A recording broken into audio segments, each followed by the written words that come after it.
కాంగ్రెస్ ప్రభుత్వం వచ్చిన తర్వాత ఇప్పటి వరకు 10 మంది బీఆర్ఎస్ శాసనసభ్యులు, 6 శాసన మండలి సభ్యులు, 1 రాజ్యసభ సభ్యుడు పార్టీ ఫిరాయింపులకు పాల్పడ్డారు. ఈ విషయంలో మీకు ఆల్రెడీ పూర్తి సమాచారము, పూర్తి అవగాహన ఉంటుందనే విశ్వాసం మాకుంది. కానీ కొన్ని విషయాలు మీ దృష్టికి తీసుకొని రావాలి అని చెప్పి స్పీకర్ గారికి చాలా వివరంగా సుప్రీంకోర్టు తీర్పులతో సహా సుప్రీంకోర్టు, హైకోర్టు, భారతదేశం అంతా జరుగుతున్న విషయాలన్నీ కూడా వివరంగా చెప్పాం.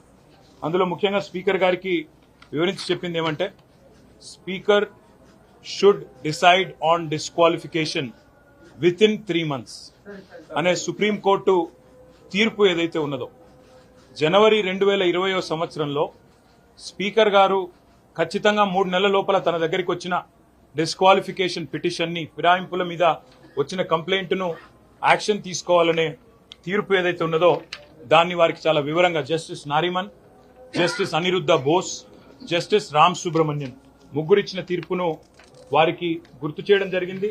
ఆ రోజు సుప్రీంకోర్టు ఇచ్చిన తీర్పును అనుసరించి మణిపూర్లో కాంగ్రెస్ ఎమ్మెల్యే శ్యామ్ కుమార్ అనే కాంగ్రెస్ ఎమ్మెల్యే ఎవరైతే పార్టీ ఫిరాయించారో వారి మీద అక్కడి మణిపూర్ స్పీకర్ గారు డిస్క్వాలిఫికేషన్ కూడా చేసిన విషయాన్ని కూడా స్పీకర్ గారి దృష్టికి తీసుకొని రావడం జరిగింది. ఇక్కడ జరిగిన ఉదంతం కూడా ఈ 10 మందిది కూడా సేమ్ ఇన్స్టెన్స్ కాబట్టి మీరు ఆల్రెడీ ఒక కవర్డ్ సుప్రీంకోర్టు జడ్జిమెంట్ లో ఉన్నారు. దయచేసి మీరు ఈ విషయంలో మరి నిర్ణయం తీసుకోండి. తీసుకోకపోతే స్పీకర్ పదవికి కూడా అగౌరవం వచ్చే విధంగా ఉంటుంది. ఎందుకంటే సుప్రీంకోర్టు చెప్పిన తర్వాత కానీ మీరు నిర్ణయం తీసుకోలేదనే పరిస్థితి వస్తుందని చెప్పి స్పీకర్ గారికి విజ్ఞప్తి చేయడం జరిగింది. స్పీకర్ గారికి సుప్రీంకోర్టు జడ్జిమెంట్ కూడా చదివి కూడా నేను వినిపించాను. అందులో జడ్జిమెంట్ లో ఏముందో కూడా ఒక్క నిమిషం మీకోసం కూడా చదివి వినిపిస్తాను. సుప్రీంకోర్టు జడ్జిమెంట్ లో దిస్ ఇస్ కేశం మేఘచంద్ర సింగ్, అంటే ఆయన ప్రదేశ్ కాంగ్రెస్ కమిటీ అధ్యక్షుడు మణిపూర్, ఆయన వర్సెస్ స్పీకర్ మణిపూర్ లెజిస్లేచర్. దానిలో జనవరి 2020లో అక్కడ సుప్రీంకోర్టు ఇచ్చిన తీర్పు ఏంది అంటే చాలా స్పష్టంగా చెప్పారు. ఏమంటారంటే, therefore in any manner interdict judicial review in aid of the speaker arriving at a prompt decision as to disqualification under the provisions of the 10th schedule. Indeed, the speaker in acting as a tribunal under the 10th schedule is bound to decide disqualification petitions within a reasonable period. What is reasonable period will depend on the facts of each case, but absent exceptional circumstances for which there is good enough reason, a period of 3 months from the date on which the petition is filed is the outer limit within which disqualification petitions filed before the speaker must be decided if the constitutional objective of disqualifying persons who have infracted the 10th schedule is to be adhered to. అంటే supreme court చాలా స్పష్టంగా చెప్పింది ఏమంటే, మొత్తంగా అధికారం చూసినట్టయితే speaker గారికి ఉంది ఈ పిటిషన్ల మీద నిర్ణయం తీసుకునేది. కానీ రీజనబుల్ పీరియడ్, ఎందుకంటే 5 ఏళ్ల కాల పరిమితిలో ఉండే ఒక శాసనసభ్యుడు కనుక పార్టీ ఫిరాయిస్తే ఒక రీజనబుల్ పీరియడ్ లో నిర్ణయం తీసుకోవాలి. రీజనబుల్ పీరియడ్ అంటే ఏమిటి అని కూడా సుప్రీంకోర్టు డిఫైన్ చేసింది. ఏమని, 3 నెలల లోపల ఖచ్చితంగా నిర్ణయం తీసుకోవాలి. తీసుకోకపోతే ఏం జరుగుతుంది అంటే, మణిపూర్ లో ఏ రకంగానైతే సుప్రీంకోర్టు ఇంటర్వ్యూన్ అయ్యి స్పీకర్ కి ఆదేశం ఇచ్చిందో, 3 నెలల్లో నిర్ణయం తీసుకోలేదు మీరు మేము చెప్పిన విధంగా, కాబట్టి మీరు రాబోయే వారం రోజుల్లో నిర్ణయం తీసుకోండి అంటూ స్పీకర్ కు కఠినంగా ఆదేశం ఇస్తే ఆ వారం రోజుల్లోనే ఆ వ్యక్తి డిస్క్వాలిఫై అయినారు. స్పీకర్ గారికి గుర్తు చేశాం, మేము మార్చి 18 నాడు దానం నాగేందర్ గారి పిటిషన్, మొట్టమొదటి పిటిషన్ మేము ఇచ్చింది. ఆ రోజు స్పీకర్ గారికి స్వయంగా వారి చేతులకు అందజేయడం జరిగింది. ఈ రోజు మొత్తం మిగతా 9 పిటిషన్లు కూడా బై హ్యాండ్ ఇచ్చాము. ఇంతకంటే ముందే దాదాపు ఒక 7 పిటిషన్లు మేము by email, by registered post, by WhatsApp కూడా స్పీకర్ కార్యాలయానికి పంపించాము వివిధ తేదీల్లో. కాబట్టి స్పీకర్ గారికి ఈ రోజు మేము విజ్ఞప్తి చేసింది ఏమంటే, మీరు వెంటనే నిర్ణయం తీసుకోండి. ఇప్పటికే 4 నెలలు దాదాపుగా కావస్తా ఉంది, మరి 3 నెలల్లో నిర్ణయం తీసుకోవాలని చెప్పి మరి అక్కడ సుప్రీంకోర్టు తీర్పు ఉంది. దయచేసి స్పీకర్ గౌరవాన్ని, శాసనసభ గౌరవాన్ని కాపాడండి. సుప్రీంకోర్టు మీకు డైరెక్షన్ ఇచ్చే పరిస్థితి తెచ్చుకోవద్దు అంటూ కూడా స్పీకర్ గారిని మేము అభ్యర్థించడం జరిగింది. నేను తప్పకుండా పరిశీలిస్తానని చెప్పి స్పీకర్ గారు అన్నారు. ఇంకా వారికి చాలా విషయాలు కూడా చెప్పినాం. ఈ కాంగ్రెస్ పార్టీ ఏ పార్టీ అయితే ఈ రోజు ఒకవైపు రాజ్యాంగం పట్టుకుని రాహుల్ గాంధీ గారు ఢిల్లీలో పోజులు కొడుతున్నారో, నేను రాజ్యాంగ సంరక్షకుని అని, అదే కాంగ్రెస్ పార్టీ ఇవాళ రాజ్యాంగ భక్షకుల మాదిరిగా ఏ రకంగా వ్యవహరిస్తున్నారో కూడా వారికి వివరంగా చెప్పడం జరిగింది. చేతుల్లో రాజ్యాంగం పట్టుకుని పార్లమెంట్లో పోజులు, బయటికి వచ్చి కాంగ్రెస్ కార్యాలయంలో పార్టీ ఫిరాయించిన ఎమ్మెల్యేలకు వారిని వెన్నుతట్టి ప్రోత్సహించే విధంగా రాహుల్ గాంధీ గారు ప్రవర్తిస్తున్నారని చెప్పి కూడా నేను స్పీకర్ గారికి గుర్తు చేయడం జరిగింది. ఇది కాంగ్రెస్ పార్టీ యొక్క జాతీయ మేనిఫెస్టో. ఇదే మన తెలంగాణలోనే తుక్కుగూడలో విడుదల చేయడం జరిగింది న్యాయపత్ర.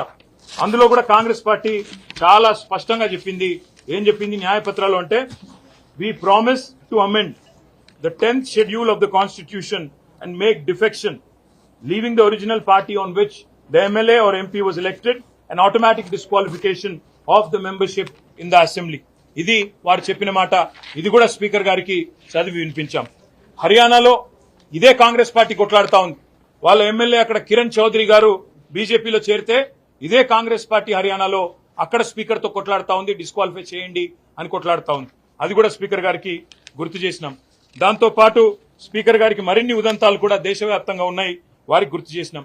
కర్ణాటకలో ఎక్కడైతే బీజేపీ పార్టీ కాంగ్రెస్ ఎమ్మెల్యేలను కొనుగోలు చేస్తుందని అక్కడి ముఖ్యమంత్రి సిద్దరామయ్య గారు చెప్తున్నారు. 50 కోట్లకొకరు చొప్పున పశువుల సంతలో పశువుల్ని కొన్నట్టు మా ఎమ్మెల్యేలని కొంటున్నారు అని చెప్పి అక్కడ సీఎం సిద్దరామయ్య గారి ఆక్రోశం ఏదైతే ఉన్నదో అది కూడా స్పీకర్ గారికి చెప్పాము. మీరు ఇలాంటివి అనుమతిస్తే ఇలాంటి వాటిని పరోక్షంగా మీరు పట్టించుకోకపోతే పరోక్షంగా ప్రోత్సహించినట్టే అవుతుందని చెప్పి కూడా వారికి చెప్పాం. స్పీకర్ గారు ఏ పార్టీ నుంచి అయితే గెలిచారో కాంగ్రెస్ పార్టీ నుంచి, అదే కాంగ్రెస్ పార్టీ ముఖ్య నాయకుడు రాహుల్ గాంధీ గారు గోవాలో అక్కడి కాంగ్రెస్ అభ్యర్థులందరితో కూడా ఈ రకంగా శపథం చేయించారు. మేము ఎవరెవరైతే బీఫామ్ తీసుకుంటున్నామో మేము పార్టీ ఫిరాయించము అని చెప్పి శపథాలు చేసిన వైనాన్ని కూడా వారికి గుర్తు చేసినాం. అదేవిధంగా మొన్న జరిగిన హిమాచల్ ప్రదేశ్ లో జరిగిన రాజ్యసభ ఎన్నికల్లో 6 కాంగ్రెస్ ఎమ్మెల్యేలు బీజేపీ అభ్యర్థికి ఓటేశారు, రాజ్యసభ ఎంపీ అభ్యర్థిగా. అక్కడ అసెంబ్లీ స్పీకర్ గారు డిస్క్వాలిఫై చేస్తే వారు దాన్ని సవాల్ చేస్తూ సుప్రీంకోర్టుకు పోయారు. సుప్రీంకోర్టు ఆ విషయంలో మేము అడ్డురాము, స్టే ఇవ్వము, స్పీకర్ గారు చేసింది కరెక్టే అని చెప్పి సుప్రీంకోర్టు కూడా హిమాచల్ ప్రదేశ్ లో తీర్పిచ్చింది. పార్టీ ఫిరాయింపుల విషయంలో సుప్రీంకోర్టు చాలా సీరియస్ గా ఉందనే విషయాన్ని కూడా వారికి చెప్పాము.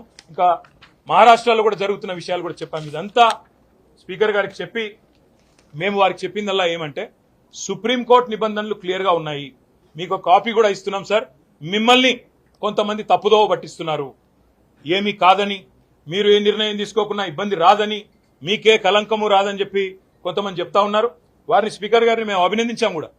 మన స్పీకర్ గారు ఒక దగ్గర ఒక యూట్యూబ్ ఛానల్కి ఇచ్చిన ఇంటర్వ్యూలో చాలా స్పష్టంగా చెప్పారు, నేనైతే వ్యక్తిగతంగా పార్టీ ఫిరాయింపులకు నాకు ఇష్టం లేదు, ఒక పార్టీ మీద గెలిచిన వాళ్ళు ఇంకో పార్టీకి పోవడం అనేది అనైతికం అని స్పీకర్ గారు ఏదైతే మాట్లాడారో మేము అభినందించాం.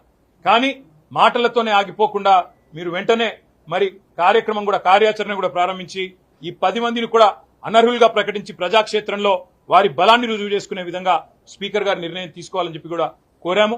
నేను పరిశీలిస్తాను, చట్టబద్ధంగా రాజ్యాంగబద్ధంగా ఏం చేయాల్సి ఉంటుందో తప్పకుండా అన్ని ఆలోచించి నిర్ణయం తీసుకుంటానని చెప్పి స్పీకర్ గారు చెప్పారు. మాకు స్పీకర్ గారి మీద ఇంకా విశ్వాసం ఉంది. ఒకవేళ వారు ఇంకా నిర్ణయం తీసుకోకపోతే తప్పకుండా సుప్రీంకోర్టుకి పోతాము. రాజ్యాంగబద్ధమైన సంస్థలు భారతదేశంలో ఏవైతున్నాయో తీసుకుంటారని ఆశిస్తున్నాము. తీసుకోకపోతే తప్పకుండా న్యాయస్థానం, అత్యున్నత న్యాయస్థానం రాజ్యాంగ ధర్మాసనం కూడా చెప్పింది, 5 judge bench headed by Chief Justice of India May 2023లో చెప్పింది, ఈ పార్టీ ఫిరాయింపుల మీద ఏదైతే తీర్పు 3 జడ్జ్ బెంచ్ ఇచ్చిందో అది కరెక్ట్ అని చెప్పి రాజ్యాంగ ధర్మాసనం కూడా తీర్పిచ్చిందనే విషయాన్ని కూడా స్పీకర్ గారికి చెప్పాము. కాబట్టి తప్పకుండా దయచేసి తగిన న్యాయం చేయండి అని చెప్పి కూడా అభ్యర్థించాము, చేస్తారని చెప్పి మేము విశ్వసిస్తున్నాం. Thank you.